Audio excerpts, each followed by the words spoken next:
It's hard to not get excited. I think in our industry, when I'm talking to or doing a potential new call, I always want to know, what are you building? Who are your customers? What are you doing? So I think naturally to be in this space, you have to be excited about new ideas. Hi, and welcome to Handbag Designer 101, the podcast with your host, Emily Blumenthal, handbag industry expert and the handbag fairy godmother.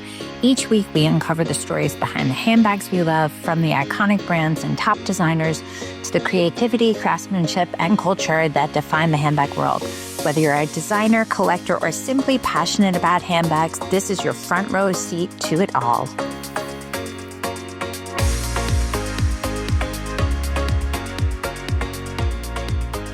Welcome, Rachel Johnson, to Handbag Designer 101, the podcast. Rachel, who is co-founder of 𝐀𝐰𝐚𝐫 Health and the 𝐀𝐻 law firm. Did I say all that correctly? Yes. Huzzah. Yes. I'm co-founder, managing partner of 𝐀𝐻 Law, and then I am founder of 𝐀𝐰𝐚𝐫 Health. Yes, the flex is better coming from you than me. Yeah, well, I tell my students LinkedIn is where the old people hang out. That's where you should show off. Like, I'm proud to announce, Seriously, it's out of hand. But we connected on Substack, which right now I think is probably one of the kindest platforms. Everyone seems very supportive and excited, and there's not a lot of anger there yet, which is nice. And it's really great to connect with people who are like-minded. So I was excited that we were able to go back and forth. And I know you said well, I'm not in handbags. And I said, but you've done so much that I think people would really benefit from learning about, a story that's Rachel Johnson. Yes. And when you said you teach entrepreneurship, I knew that I could give some golden nuggets of wisdom of just what I've done over the past decade, running 𝐀𝐻 and really working very closely with high growth companies. So how did you end up being someone who was working with high growth companies? Because that just does not happen overnight. Yeah. So I started in big law. I worked for one of the biggest law firms in the world. DLA Piper has thousands and thousands of attorneys. I always knew I wanted to go out on my own. I worked for lawyers with their own practices while in law school. I could see them kind of having autonomy over their own lives, coming in and out of their offices. And I've always been a hard worker, but I've always wanted to do it on my terms. So I always had an inkling that once I got into law, I would have my own practice. I went to big law because it, to learn from the best is always great. And I had law school loans that I wanted to pay off. And I just knew if I could stick it out and go through that for a few years, I could start something on my own. My co-founder was the same way. She was also in big law. And so after our early years in big law, we decided to go out on our own 10 years ago. We just celebrated a decade of 𝐀𝐻. Wow. And we have grown, and now we work exclusively with high growth, mostly venture-backed companies at all stages as their outside general counsel. And our team loves doing it. We now have a team of almost 17 that we have offices in South Florida and New York. And we work very closely with high growth companies to get them on the right track and hopefully have a good, ending and be with them on the journey, which is very up and down and a roller coaster, but it's exciting. And I always say it's the best. If you could be a lawyer and working with founders that are building their dream companies, it is the best type of legal work. It's exciting. It's fun. And we see all sides of the story from beginning to end. Sure. You said something that's interesting, and it's one of the things that I think a lot of people don't take into consideration. Essentially, you are an entrepreneur. You started your own company. A law firm is still a company. It still has the same issues, overhead clients, accounts payable, accounts receivable. I think it should not be diminished, the fact that you had the wherewithal to work for someone big before you went off on your own to take advantage of learning their resources, clients, how to interact, paper flow, and all that. And I think so many brands, designers, and so forth are so excited to jump off and do things on their own, that I don't think it should be discounted how important the experience is working for someone else that wants to do that you want to do. Like the Yes. learning curve from that. You should be paid for the learning curve, not go into debt for it. Yeah. And when I mentor law students, I always say, some people love big law and that's a forever, but no matter what, it is an amazing place to start your career. And you learn how to, be at the top of client services. And at the end of the day, we are a services business and we have to be responsive. We have to be efficient. We have to be on top of it.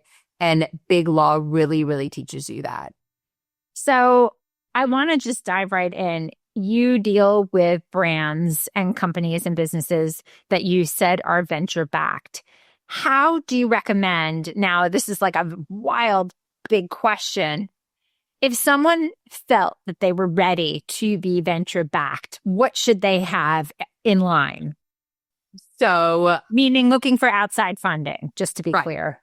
Right. Yes. And I think that nowadays, a lot of people think that to have a business, you need outside funding.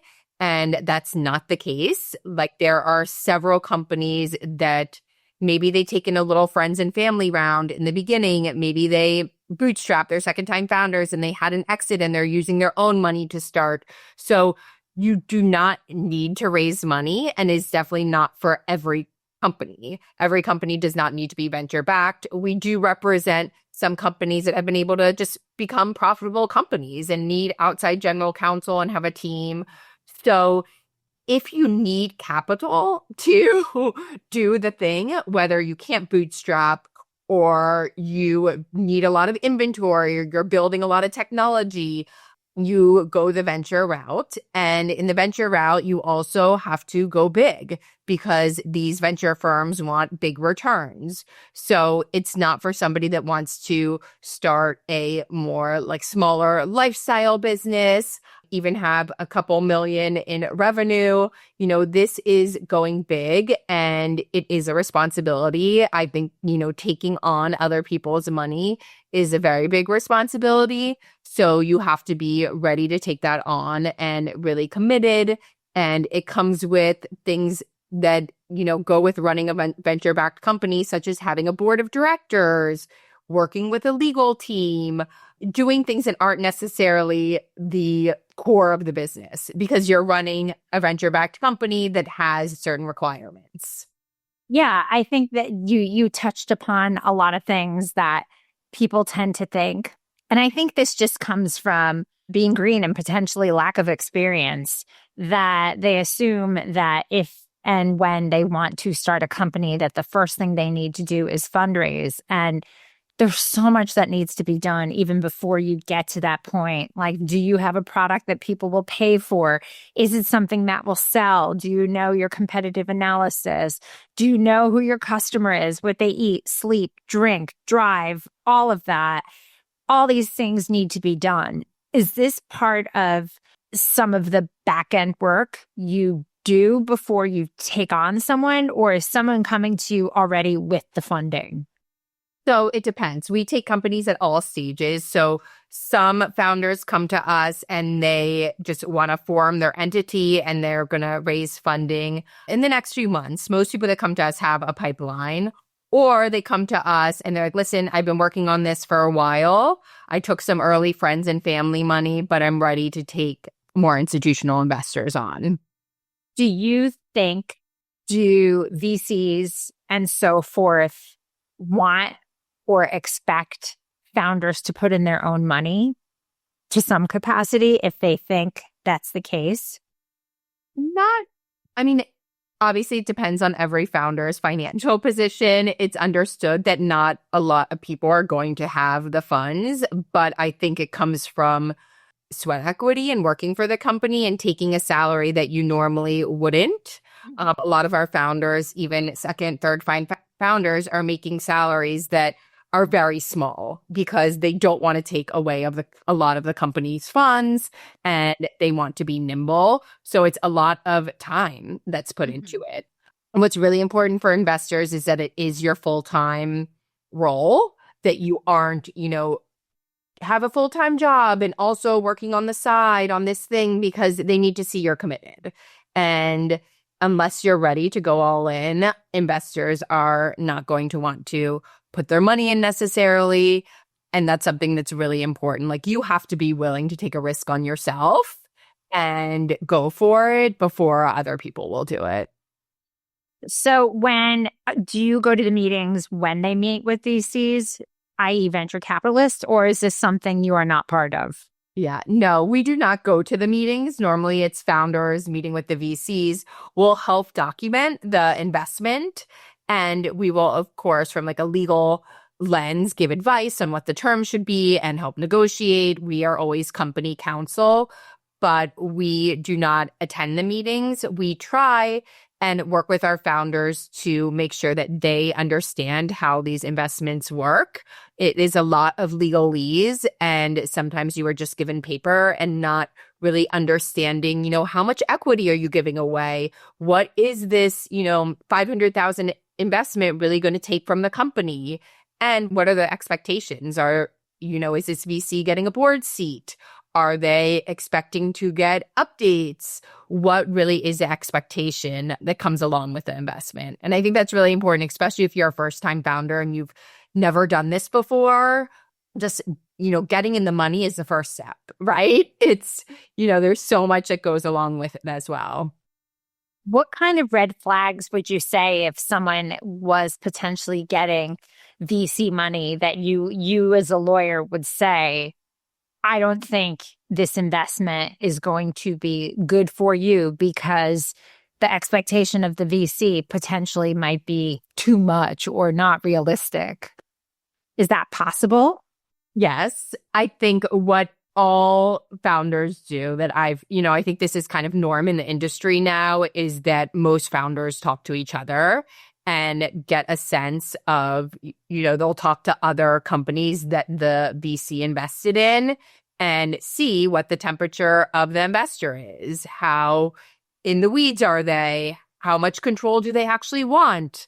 And some people want their investors to be really involved, and it's, a strategic choice to have them involved, and they want them to have connections and introduce them to people. And so it really depends on what you're looking for. And some people just want the money, right? And don't want to have the requirements and having somebody like really in the day-to-day of everything. If you ever wanted to start a handbag line and didn't know where to start, this is for you. Living proof that independent designers can make it big. Emily Blumenthal is one prime example. If you had dreams of becoming a handbag designer and didn't know where to start, this is for you. If you have a handbag brand and are in need of strategy and direction, this is for you. I'm Emily Blumenthal, handbag fairy godmother and handbag designer expert, and this is Handbag Designer 101, the masterclass. Over the next 10 classes, I will break down everything you need to know how to make, market, and manufacture a handbag.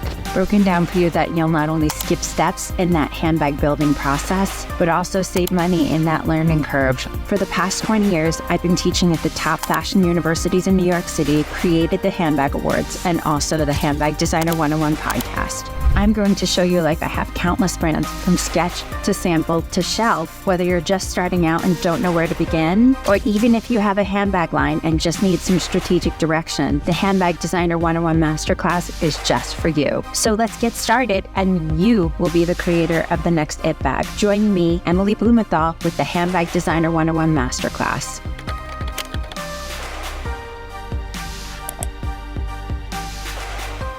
How does that work then if you're to get, let's just say, one VC and then you wanted to get another VC and you're getting multiple people involved and giving away percentage on percentage on percentage?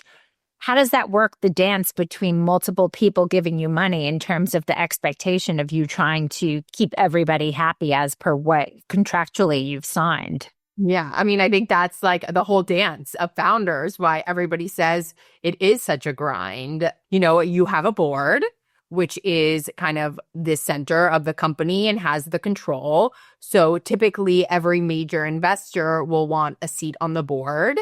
And the board, all other investors are really trusting to make the right decisions for the company. So as a founder, really important is who is on your board and keeping at least a pulse on that and making sure that you feel really strongly about your board. How many people should be on a board?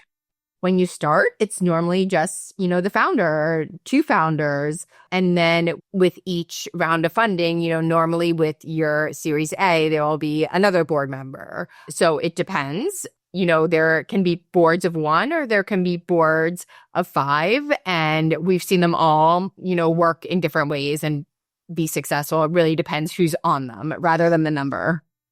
What do you think some of the pitfalls are of founders once they've received money that you as legal counsel are kind of like screaming on the inside, like, what are you doing? Don't do that. Oh my God, this is going to blow up in your face.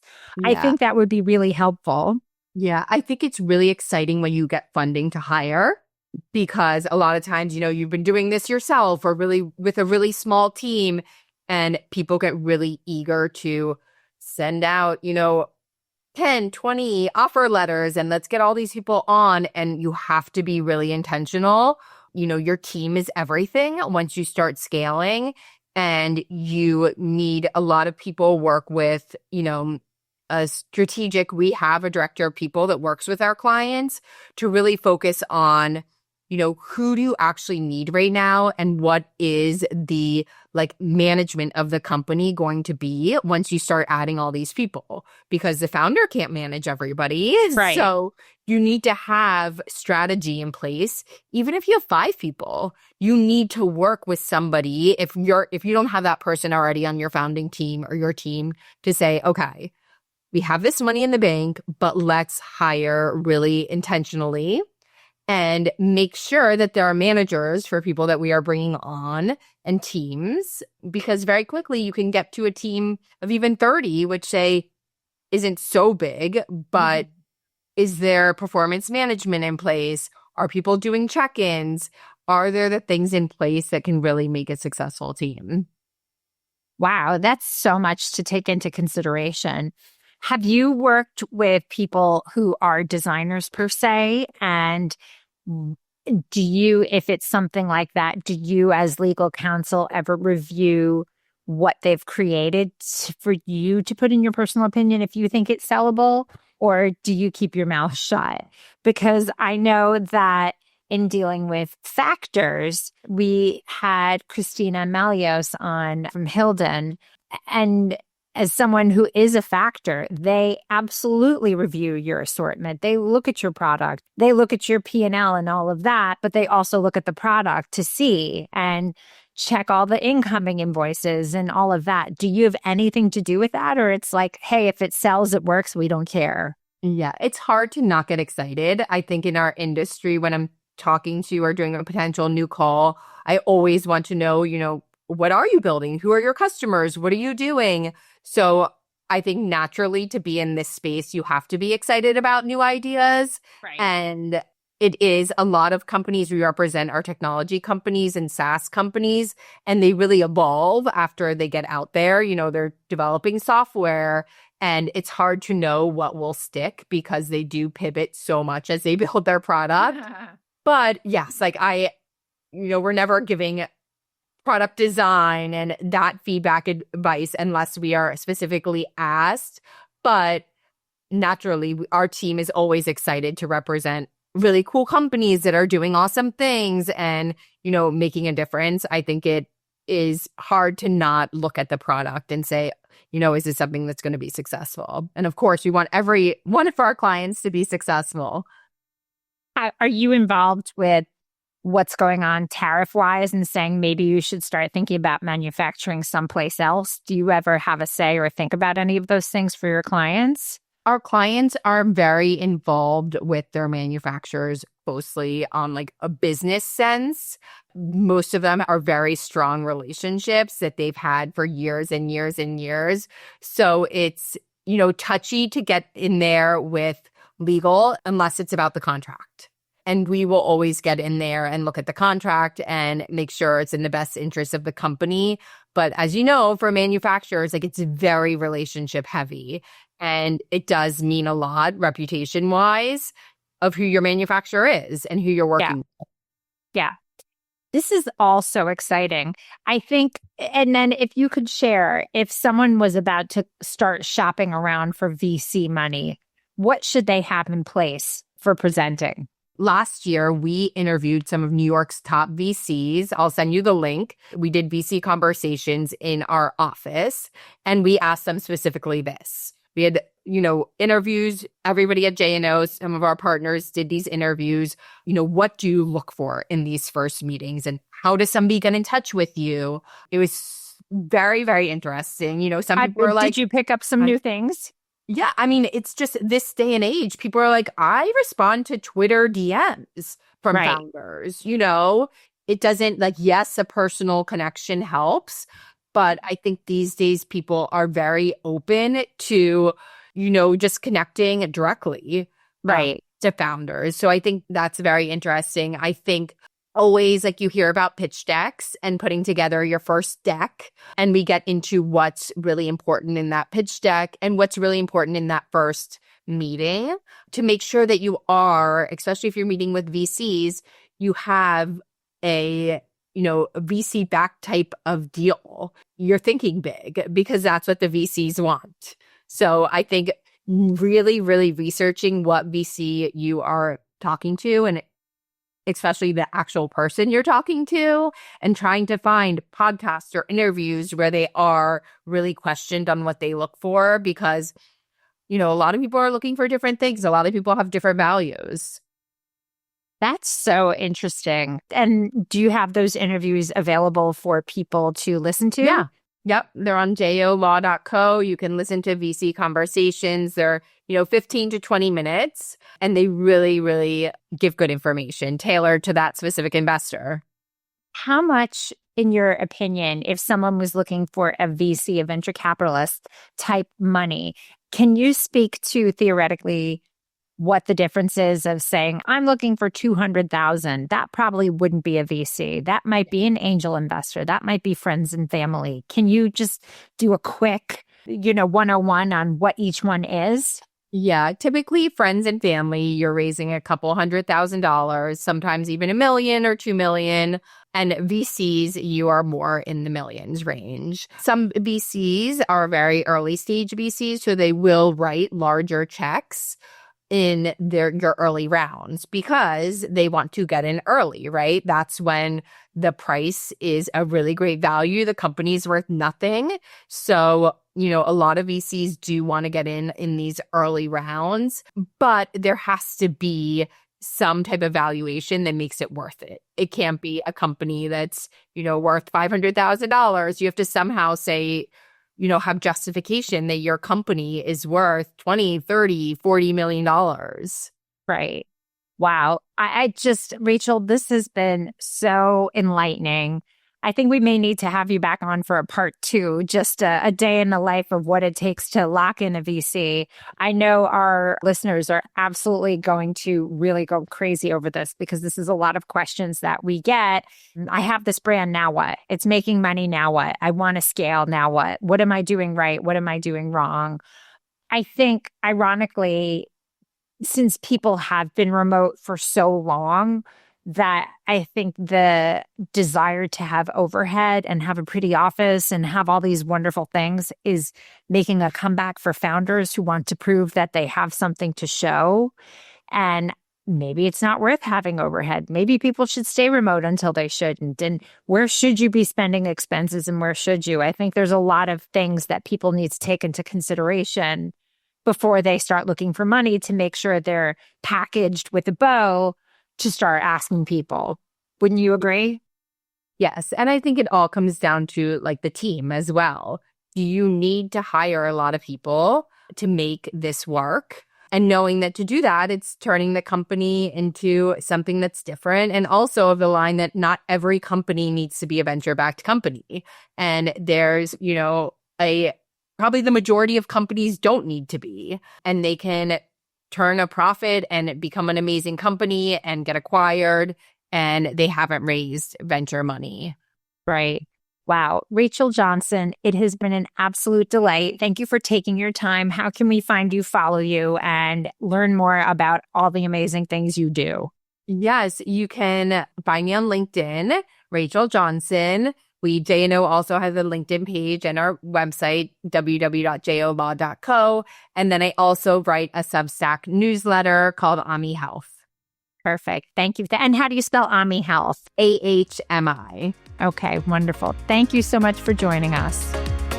Thanks for listening. Don't forget to rate and review and follow us on every single platform at Handbag Designer. Thanks so much. See you next time.